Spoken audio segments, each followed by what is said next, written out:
Salut à tous, c'est ZS Trader pour Ishimoku Academy 2.0. On va faire une petite analyse sur l'ETH. Donc, suite à la continuation haussière, je rappelle sur les plans qu'on avait déjà partagés. Donc, on avait dit de faire attention à la zone 4 weekly sur les 1911. Je vais mettre une petite flèche pour que ce soit plus clair. Donc ici, cette zone en rouge, là à 1911, qui est pour nous une target importante en weekly.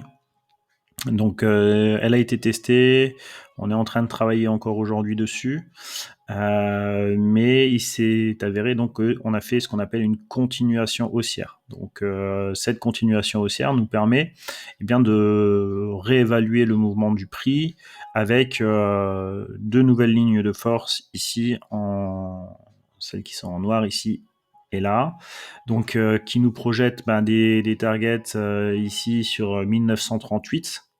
Donc c'est un petit peu cette zone, un peu de congestion entre la zone de 4E weekly à 1911, ensuite des targets daily à 1938. Si on observe un petit peu le mouvement et qu'on continue à, on va dire, à s'expanser un peu plus, on pourrait revenir sur cette ligne noire ici et aller chercher les 1205.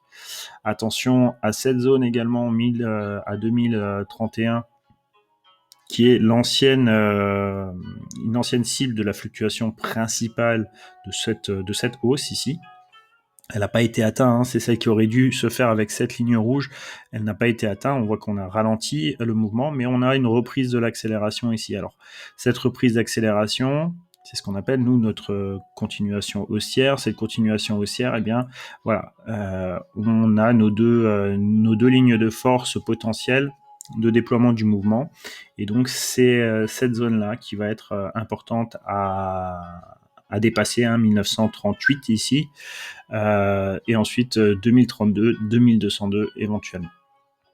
Maintenant, au niveau du timing, il y a des choses importantes à observer. Donc, on donne une importance particulière entre les dates du 21 au 23 février.